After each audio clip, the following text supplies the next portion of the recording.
What was supposed to be a routine diplomatic conference turned into the most tense confrontation between France and Africa in decades. During the Franco-African summit held at the Élysée Palace on Friday morning, French President Emmanuel Macron was surprised by a blunt response from Captain Ibrahim Traoré, the leader of Burkina Faso, after trying to publicly discredit the 35-year-old military man. The episode, broadcast live to 47 countries, exposed the growing tensions between Paris and its former African colonies, marking a possible turning point in Franco-African relations. Before continuing, take advantage and subscribe to the channel so you don't miss any details. Your like and subscription help this content reach more people. The grand reception room of the Élysée Palace had never witnessed a scene like this. At 10:30 a.m. on Friday, 15 African heads of state, 230 accredited journalists, and an estimated global audience of 180 million people were watching what appeared to be just another routine diplomatic conference. The official theme: renewed partnerships for sustainable development. Macron, dressed in an impeccable navy blue suit, sat in the middle of the main table, flanked by the presidents of Senegal, Abdoulaye Wade, and Ivory Coast, Alassane Ouattara. Opposite, Ibrahim Traoré, the youngest leader present at 35, wore the khaki military uniform that has become his trademark since he took power in Burkina Faso after the September 2022 coup. The mood was visibly tense from the start, said Marie-Claire Dubois, a France 24 correspondent who covered the event. Macron seemed confident, almost relaxed, but there was a rigidity in the air that everyone felt. The conference was proceeding normally when, at 11:15 a.m., during the panel on fighting terrorism in the Sahel, Macron addressed Traoré directly with a comment that would change the course of the morning. "Captain Traoré," Macron said, with a smile that many interpreted as condescending, "I would like to hear your perspective on how a country with its limited administrative experience intends to face the complex challenges of the region without the support of more experienced partners." The silence that followed was described by witnesses as deafening. Traoré remained motionless for about 15 seconds, his eyes fixed on Macron, before slowly rising from his chair. "Mr. President Macron," Traoré began, his voice calm but charged with an authority that surprised everyone present. "Before questioning our administrative experience, perhaps we should discuss France's experience in managing the exploitation of African resources for more than 60 years. The comment immediately provoked a murmur among those present. Macron, visibly disconcerted, tried to interrupt, but Traoré continued, now standing, dominating the room. "You talk about partnership," the Burkinabe leader continued. "But what we see is the same colonial pattern disguised as cooperation. While 40% of the population of Burkina Faso lives below the poverty line, France extracts $500 million in gold from our territory every year through concessions that have never benefited our people." Pierre Hazan, an international analyst at the Paris Institute of Political Studies who was attending the event, described the moment as a watershed in Franco-African diplomacy. "I have never seen an African leader confront France like this, especially on French soil, in front of a global audience," Hazan said. Macron's embarrassment was visible. Traoré then turned his gaze directly to the cameras, completely ignoring established diplomatic protocol. "The time when France decided who could and could not govern in Africa is over," he declared, his voice echoing through the silent hall. "Our generation will not ask permission to defend our resources and our dignity." The statement was followed by a silence of almost 30 seconds, broken only by the sound of camera flashes and the growing murmur among those present. The confrontation between Macron and Traoré took less than 15 minutes to become the most shared diplomatic event in the history of social media. At 11:27 a.m., while the conference was still being broadcast live, the first 47-second clip had already been posted on Twitter by @AfricaRising_news, an account with 340,000 followers that specializes in African politics. In 18 minutes, the video had accumulated 50,000 views. Within an hour, it had reached 500,000. By 3 p.m. that same Friday, there had already been 2.8 million views on this initial post alone. But it was just the beginning of a viral phenomenon unprecedented in modern diplomacy. "We've never seen anything like it," said Sandra Chin, a digital media expert at Stanford University who tracks global trends. Diplomatic events usually generate limited interest online. But this confrontation touched on such profound issues, colonialism, national dignity, power, that it transcended geographic and cultural boundaries. TikTok's algorithm was the first to detect the viral potential of the content. At 12:45 p.m., users began posting reactions, remixes, and analyses of the moment. At Kofi Reacts, a Ghanaian creator with 2.1 million followers, posted a 3-minute reaction video that became the most watched on the platform that day. 8.7 million views in 24 hours. "Did you see that? Did you see that?" At Kofi Reacts shouted in the video, pausing and then rewinding to the scene of Traoré getting up. This man just made history. He just shut the mouth of the whole of France. On Instagram, the hashtag Traoré Macron generated more than 150,000 posts in the first 6 hours. Memes, montages, political analyses, statements of support and criticism multiplied exponentially. The most viewed story was from At African Unity, with 4.2 million views, showing a montage of the flags of all African countries with the phrase, "The Day Africa Spoke." By 1:30 p.m., less than 2 hours after the clash, the world's major news agencies had already reconfigured their schedules to cover the episode. What was supposed to be a routine diplomatic note became the main headline of dozens of international media outlets. The BBC was the first major broadcaster to interrupt its regular programming. At 2:15 p.m., the channel went live with a breaking news presented by Zainab Badawi, a Sudanese-British journalist specializing in Africa. "We have just witnessed what may be the most significant moment in France-Africa relations since the independences of the 1960s, Badawi declared at the opening.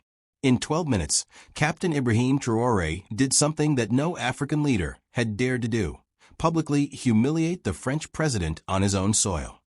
CNN International followed with a special coverage hosted by Christiane Amanpour, who interrupted an interview with the U.S. Secretary of State to focus on the historic diplomatic confrontation in Paris. Amanpour, with 40 years of experience covering international politics, did not hold back on adjectives. "In 4 decades of journalism, I have rarely seen a diplomatic moment so charged with symbolism," he said. Traoré was not just responding to Macron. He was speaking on behalf of an entire continent. The New York Times published its first analysis at 4:22 p.m. by Declan Walsh, chief Africa correspondent. The headline left no doubt about the impact of the event. "Young African leader humiliates Macron in Paris, signaling end of French dominance." The moment Traoré stood up was the moment an era ended, Walsh wrote.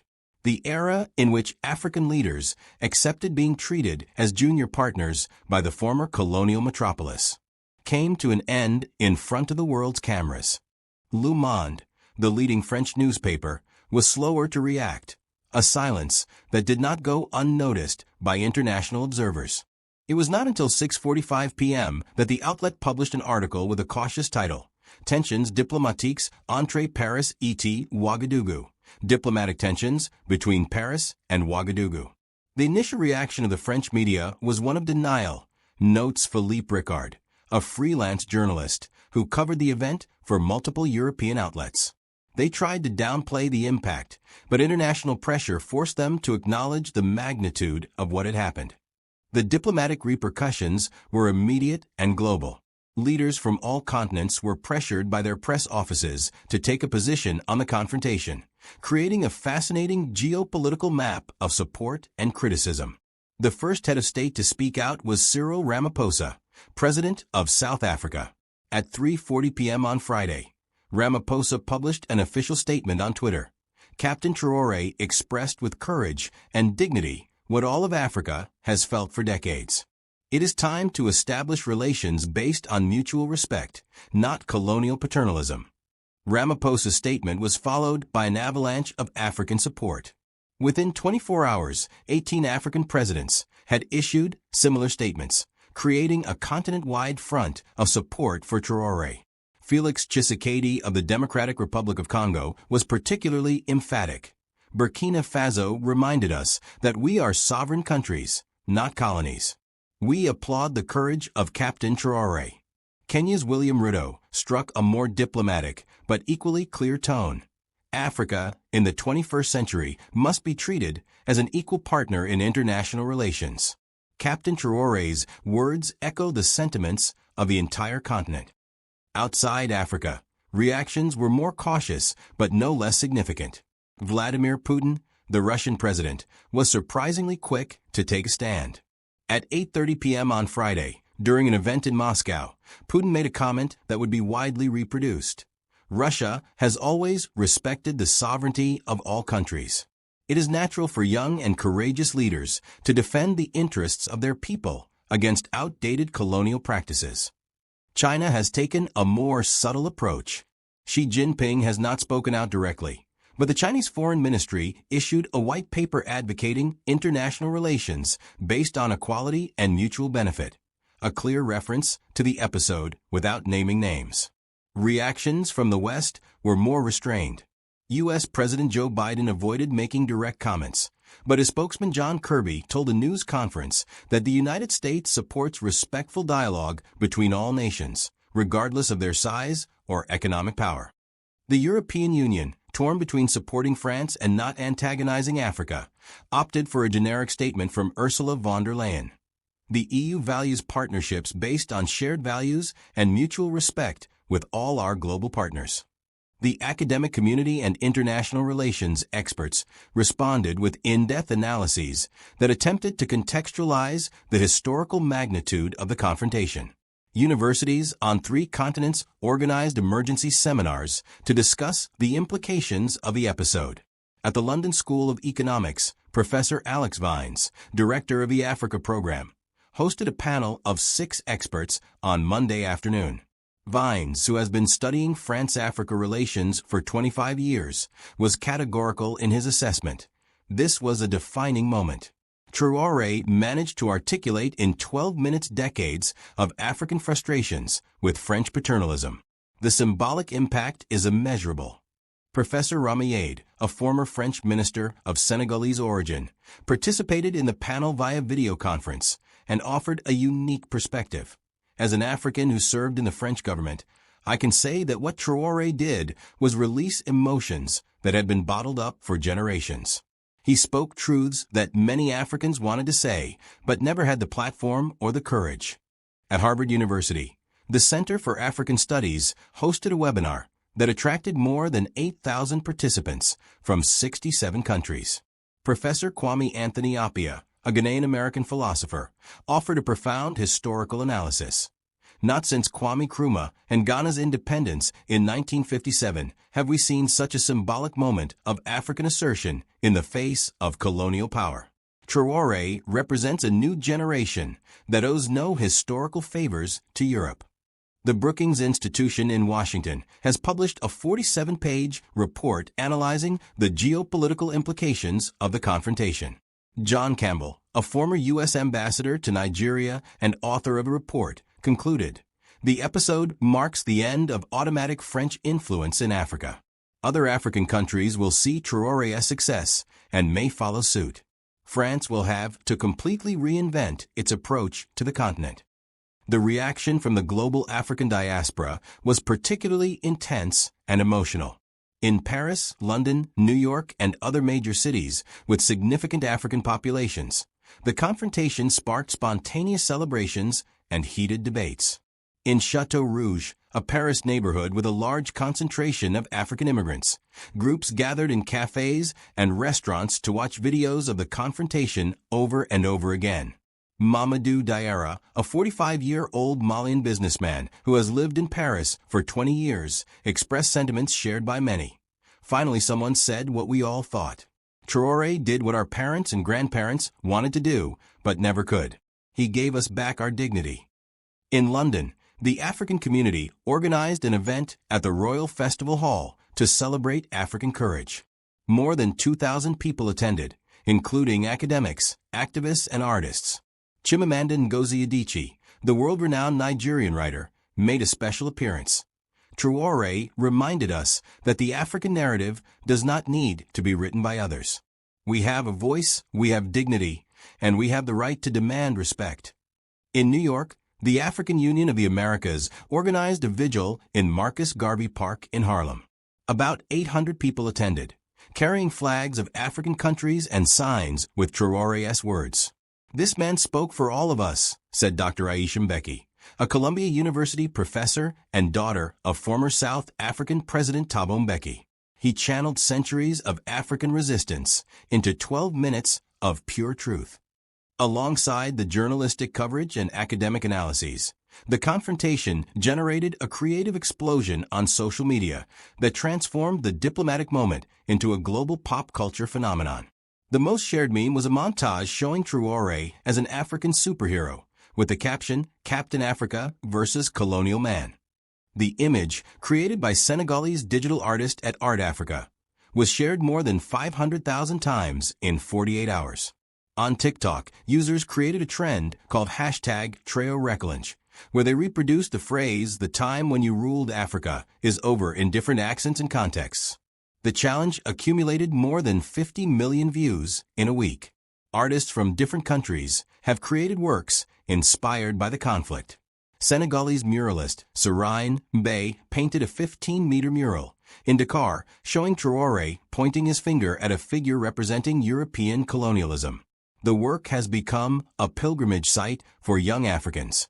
"Art has always been a form of African resistance," Mbaye explained in an interview with Senegalese television. "Traoré gave us a historic moment, and we artists have an obligation to immortalize it." On YouTube, reaction channels have racked up millions of views. The channel African Kings React, with 890,000 subscribers, posted a 23-minute video analyzing every second of the match.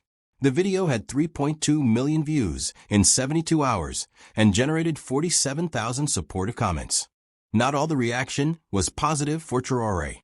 French conservatives and some international analysts criticized what they considered an unacceptable breach of diplomatic protocol. Bernard-Henri Lévy, a French philosopher, wrote an article in Le Figaro entitled "L'arrogance déplacée," arrogance out of place, in which he harshly criticized Traoré. "What we saw was not courage, but rudeness." Diplomacy exists to avoid exactly this kind of public confrontation. Traoré showed his inexperience and lack of international education. Levy's article generated 2,300 comments, mostly negative, and was widely ridiculed on African social media. The hashtag BHLVSAfrica trended, with users recalling Levy's controversial interventions in African countries. Some U.S. analysts have also questioned the implications of the confrontation for regional stability. Michael O'Hanlon of the Brookings Institution warned of possible unintended consequences. While we understand African frustrations, public confrontations of this kind could destabilize important alliances in the fight against terrorism in the Sahel. However, these critical voices were largely outweighed by international support for Traoré. An Ipsos poll conducted in 15 countries found that 73% of respondents considered Traoré's reaction appropriate and justified. Perhaps the most lasting impact of the confrontation was on African youth. At universities across the continent, students organized debates, demonstrations, and events to discuss the implications of the historic moment.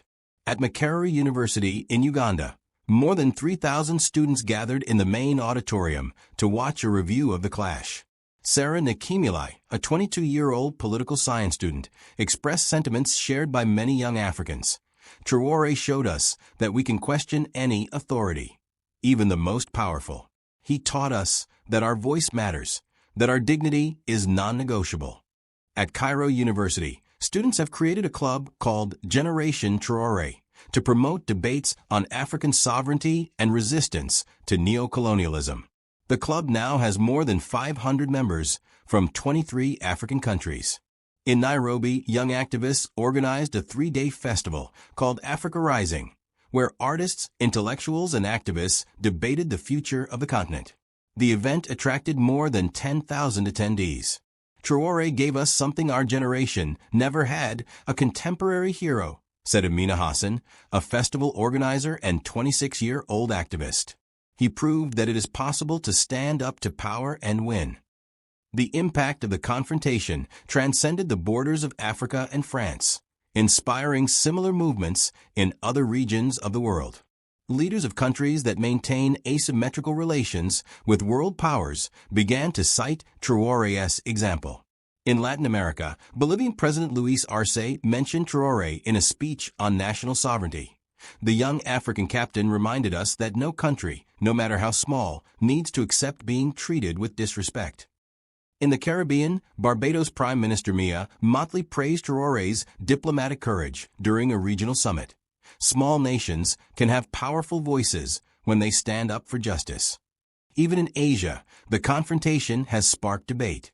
At a university in Manila, Filipino students organized a seminar on national dignity in the global era, using Traoré as a case study. In less than a week, what had begun as a diplomatic confrontation had transformed into a global symbol of resistance and dignity.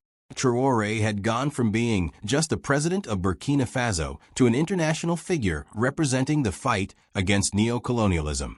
Documentary filmmakers from 3 continents have announced projects based on the episode.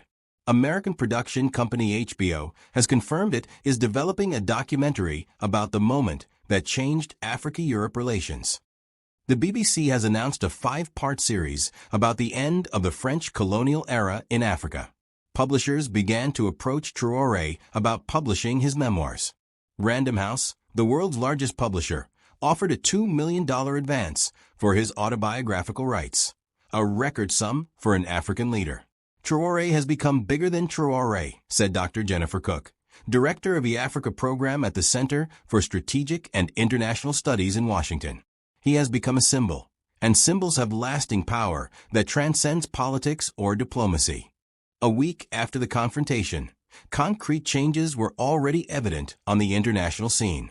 The word Traoré had become synonymous with diplomatic courage, while the episode was studied in diplomacy schools around the world as an example of how a single moment can change global narratives.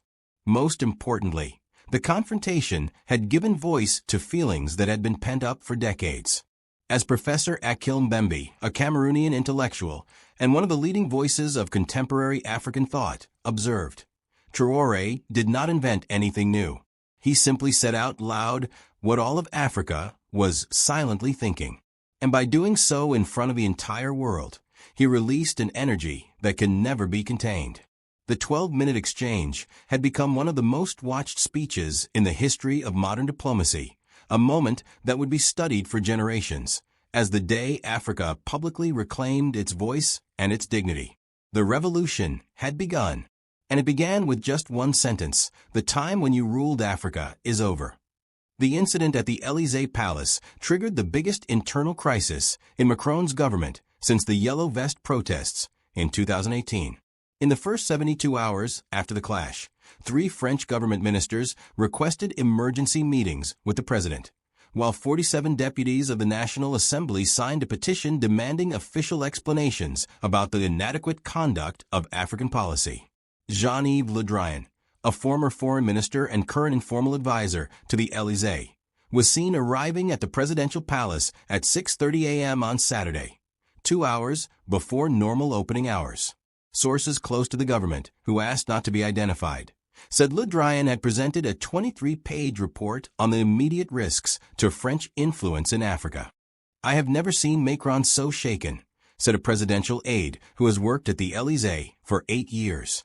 He spent the weekend locked in his office, canceled 3 official engagements, and asked for urgent reports on all the African countries where we have strategic interests. The French opposition reacted with surgical speed. Marine Le Pen called a press conference at 2 p.m. on Saturday, in the same room where she had criticized Macron during the 2022 elections. What we saw was the humiliation of the French Republic broadcast live to the entire world, Le Pen said, flanked by 15 lawmakers from her party. Macron has turned France into an international joke. We demand his immediate resignation, or at the very least, a referendum on our African policy. Le Pen's statement was amplified by Jean-Luc Mélenchon, the far-left leader, who posted a 12-minute video on YouTube titled "Macron and the End of the Empire." The video racked up 1.8 million views in 48 hours. Traoré told the truth that we all knew, but that no French politician had the courage to admit. Macron said in the video, France must definitively abandon its neo-colonial practices, or it will lose all international credibility. The system known as Francafrique, the network of French political and economic influence in Africa, suffered its biggest shakeup since the colony's independence in the 1960s. In the 96 hours since the clash, 5 African presidents have canceled official visits scheduled to Paris, while 3 others have threatened to revise bilateral trade agreements. Félix Tshisekedi, president of the Democratic Republic of Congo, was the first to react officially. In a statement published on the Congolese presidency website at 10 p.m. on Friday, Tshisekedi announced the postponement for an indefinite period of the signing of a €1.2 billion cobalt exploration contract with French companies. The DRC can no longer accept being treated as a junior partner in negotiations involving our natural resources, Tshisekedi said. Captain Traoré reminded us that the time has come to defend our dignity. Senegalese President Bassirou Diomaye Faye followed suit by canceling his participation in the Franco-Senegalese summit scheduled for December. In an official statement, the Senegalese presidential palace said that recent French statements require a reassessment of the foundations of our bilateral partnership. Even more serious was the reaction of the African Union. Moussa Faki Mahamat, chair of the AU Commission, called an extraordinary session to discuss what he called unacceptable patterns of engagement with external partners. Africa in the 21st century will no longer tolerate being treated with condescension, Mahamat said in an official statement. The Paris episode has shown that it is necessary to establish new foundations for our international relations. Financial markets reacted immediately to the diplomatic clash. On the Monday following the event, shares of French companies with a large exposure to Africa plummeted on the Paris Stock Exchange. Total Energies lost 4.2% in a single session, while Orange Telecommunications fell 3.8% and Vinci Construction fell 2.9%. Investors are concerned about the stability of French assets in Africa, said Caroline Lambert, chief analyst at BNP Paribas Asset Management. If other countries follow Burkina Faso's example, we could see a widespread review of contracts and concessions. The French Treasury has estimated a potential impact of €2.3 billion in the first quarter alone if the diplomatic crisis drags on. The calculation takes into account possible contract cancellations, unfavorable renegotiations, and additional security costs for French companies on the continent. The mining sector is particularly vulnerable. Orano, formerly Areva, which is responsible for uranium exploration in Niger, saw its shares plunge 6.1% after rumors that the Nigerian government was considering reviewing French concessions. Nigerian uranium represents 25% of French nuclear fuel, warned François Bayrou, president of Modem and a historic ally of Macron. If we lose access to these resources, our energy independence will be at risk. As Paris struggled to control the damage, Ouagadougou celebrated what it called a historic diplomatic victory. Ibrahim Traoré received a hero's welcome as he arrived at Ouagadougou International Airport in the early hours of Saturday, where a crowd of about 15,000 people were waiting for him with signs in French and more. Our captain said what all of Africa was thinking, shouted Aminata Sawadogo, a 34-year-old teacher who attended the reception. Finally, someone had the courage to stand up to the French. The Burkinabe government took advantage of the moment to announce a series of measures that deepen its distance from France. On Tuesday, the Council of Ministers approved the expulsion of the French ambassador to Ouagadougou, Luc Holade, giving him 72 hours to leave the country. France has not shown respect for Burkinabe institutions, said Foreign Minister Karamoko Jean-Marie Traoré. The time has come to establish relations based on equality and mutual respect. Even more significant was the announcement that Burkina Faso will withdraw all of its gold reserves held in the French treasury, approximately 36 tons valued at €2.1 billion. The metal will be transferred to the central banks of Ghana and South Africa over the next 6 weeks. Our gold can no longer finance the development of France, while our people are in need, Traoré said in an official statement on national television. The confrontation accelerated geopolitical changes that were already underway in the Sahel region. Russia, which had been expanding its influence in Africa through the Wagner Group and trade agreements, took advantage of the crisis to intensify its presence. On the Monday after the Paris episode, a 23-member Russian military delegation landed in Ouagadougou for discussions on security cooperation. General Andrei Avdiyev, a veteran of the Syrian campaigns and a former special operations commander, led the Russian group. Russia is always ready to cooperate with countries that defend their sovereignty, Avdiyev said in an interview with Burkina Faso state television. Unlike other partners, we do not impose conditions or demand submission. The Russian move was followed by China, which announced a $500 million investment package for infrastructure in Burkina Faso. The deal, signed via video conference with Beijing, includes the construction of 2 solar plants and the modernization of the national power grid. China respects the sovereignty of all countries, said Li Wei, China's ambassador to the region. Our investments are based on mutual benefit, not colonial exploitation. The Franco-Burkinabe crisis has sparked tensions within the European Union itself, with some countries openly questioning France's approach to Africa.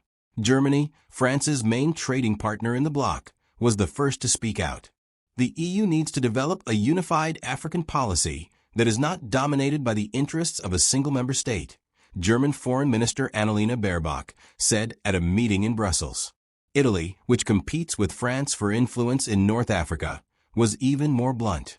Rome has always advocated equal relations with our African partners, said Giorgia Meloni, Italy's prime minister. Perhaps it is time for the whole of Europe to adopt this approach. Portugal and Spain, with their own colonial history in Africa, remained cautious, but diplomats from both countries confirmed they were reassessing their strategies for the African continent in light of recent events. International relations experts are unanimous in saying that the confrontation between Macron and Traoré marks a historic turning point. The model of relations established since the African independence movements of the 1960s appears to have come to an end.